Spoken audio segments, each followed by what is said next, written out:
Hello, apa kabar kawanku semua? Sebelum menonton videonya, mari kita dukung bersama channel ini agar berkembang dan lebih baik lagi. Bagi yang sudah subscribe terima kasih, dan yang belum silahkan subscribe dahulu sebelum lanjut menonton videonya.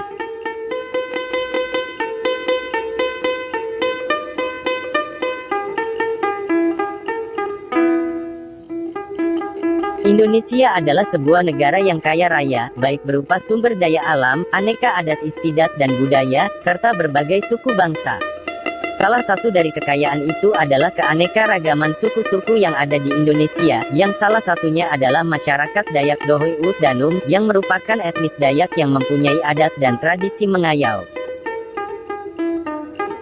Tradisi ini sudah berusia ribuan tahun. Hal ini dapat diketahui dari cerita-cerita di zaman Tahtum atau zaman yang ketiga, yang menyebutkan mereka mengayau sampai ke Pulau Jawa, negeri Cina dan Jepang.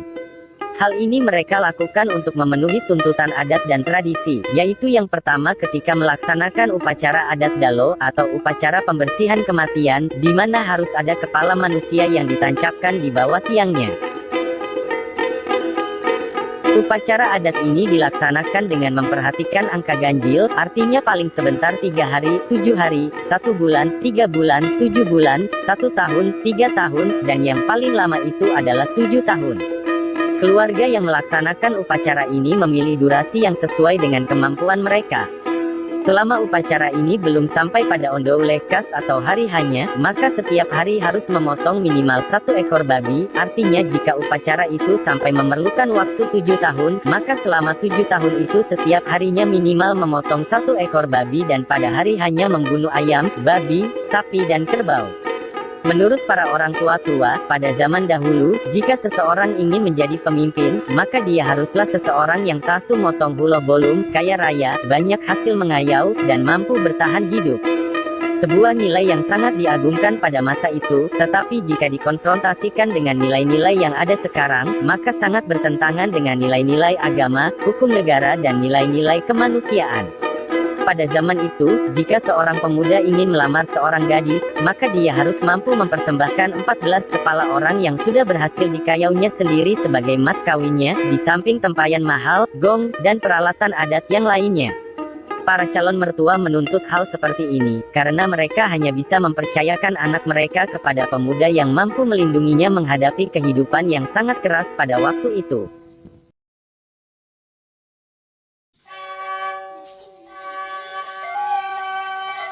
Dari cerita di zaman Tahtum, sering diilustrasikan jika penduduk Sungai Kapuas Kalimantan Barat musnah mereka kayau, sehingga Sungai Kapuas di Kalimantan Barat mereka sebut dengan nama Kapuas Buhang, Sungai Kapuas yang kosong, sehingga sasaran pengayauan mereka alihkan ke daerah lain di Kalimantan, juga pulau-pulau lainnya sampai ke negeri Cina dan Jepang.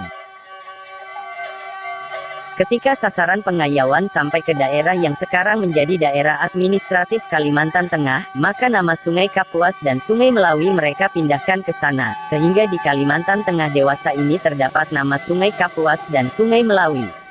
Pada suatu masa di zaman keempat, zaman Kesah, masyarakat Ut Danum sudah tidak terlalu agresif lagi mengayau. Jika mau mencari orang yang akan dikorbankan menjadi tumbal pada acara adat Dalo atau menikah, maka mereka cukup menggunakan jifon desa, budak belian, mereka saja. Makanya satuan adatnya disebut jifon atau ulun, di mana kedua kosakata ini berarti berkaitan dengan manusia, di mana jifon artinya budak dan ulun artinya orang lain. Pada zaman keempat ini, mereka hidup dengan tenang dan bercocok tanam serta mengembangkan kesenian mereka. Tetapi sisa-sisa suku-suku yang pernah mereka serang dalam budaya mengayau dulunya itu, tetap menyimpan dendam terhadap suku Dhohoy Ut Danum, mereka bahkan sedemikian membenci suku Ut Danum ini. Namun mereka tidak ada yang mampu melawan suku Ut Danum ini secara sendiri-sendiri, meskipun suku Ut Danum tidak lagi terlalu aktif mengayau. Karena demikian banyaknya suku-suku yang membenci masyarakat Ut Danum ini, maka mereka lalu membentuk sebuah aliansi untuk membalas dendam, yang menurut cerita orang tua aliansi ini terdiri dari lebih 20 suku. Serangan suku-suku ini demikian hebatnya dan dilakukan secara simultan terhadap orang-orang Dayak Dhohoy Ut Danum di Kalimantan Timur, Kalimantan Tengah, Kalimantan Selatan dan Kalimantan Barat.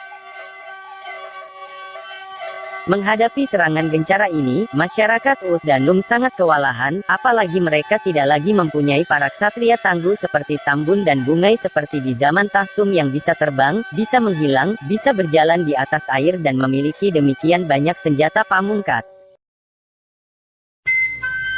Hal ini membuat berang masyarakat Ud dan Num yang ada di langit, karena menurut asal-usul penciptaan alam semesta, pada zaman kedua ada manusia Ud dan Num yang tinggal di langit. Menurut cerita para orang tua, ada beberapa dari orang Dohoi Ud dan Num yang tinggal di langit itu emosional dan mau turun ke bumi dan menyelamatkan masyarakat Ud dan Num. Tetapi yang lainnya melarang, karena masyarakat bumi bukanlah tandingan mereka. Lalu setelah melalui musyawarah yang cukup alot, akhirnya diputuskan untuk memilih 2 orang dari kalangan orang Ud dan Num di bumi sendiri untuk menyelamatkan sukunya. Yang terpilih adalah Kunum dan Nyahu, 2 orang laki-laki yang sangat baik budi pekertinya dan lemah lembut serta tidak emosional. Kedua orang ini sama sekali tidak mempunyai ilmu, maka untuk membuat mereka hebat, 2 orang masyarakat Ud dan Num dari zaman sebelumnya yaitu Songumang dan Bungai diutus untuk Nuah, menemui mereka dan memberinya ilmu. Songumang Nuah Kunum dan Bungai Nuah Nyahu. Kunum ditetapkan untuk memakai ahpang, mandau, sebagai senjata sedangkan Nyahu ditetapkan memakai sohpot, sumpit, sebagai senjata. Konon ceritanya, kalau Kunum memutar ahpang di atas kepalanya maka air hujan pun tidak akan mampu menembusnya, sedangkan kecepatan Nyahu memainkan sohpotnya adalah lebih cepat dari kilat. Sejak itulah kedua orang ini membela masyarakat Dayak Ud dan Num dari serbuan aliansi ini. Salah satu tempat yang sangat bersejarah adalah ketika mereka berdua menumpas Asang, orang yang mengayau, di Salauau, dekat perbatasan Kalteng dan Kalbar, yang katanya Asang itu berjumlah lebih dari 300 orang. Mereka hanya berdua membabatnya habis dan tempat itu selama 3 bulan bau busuk. Tetapi mereka hanya membela masyarakat Ud dan Num saja dan tidak melakukan serangan balasan. Karena sepertinya ada peringatan terselubung dari masyarakat Ud dan Num di langit agar masyarakat Ud dan Num di bumi tidak lagi mengayau. Mungkin itulah salah satu sebabnya mengapa Damang Bahtu, salah seorang putra terbaik suku Dayak Dohoi Ud dan Num mau memimpin pertemuan damai di Tumbang Anoy, Kalimantan Tengah tahun 1894 atau 125 tahun yang lalu.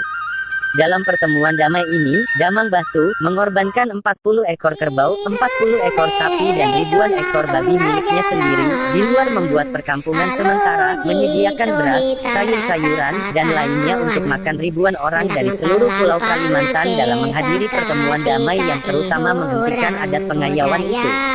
Dayak Pulau Kalimantan Tege nyebut je zaman belum kape jadi ya gampang hatete takulo kakaraki betang sama daya kakayau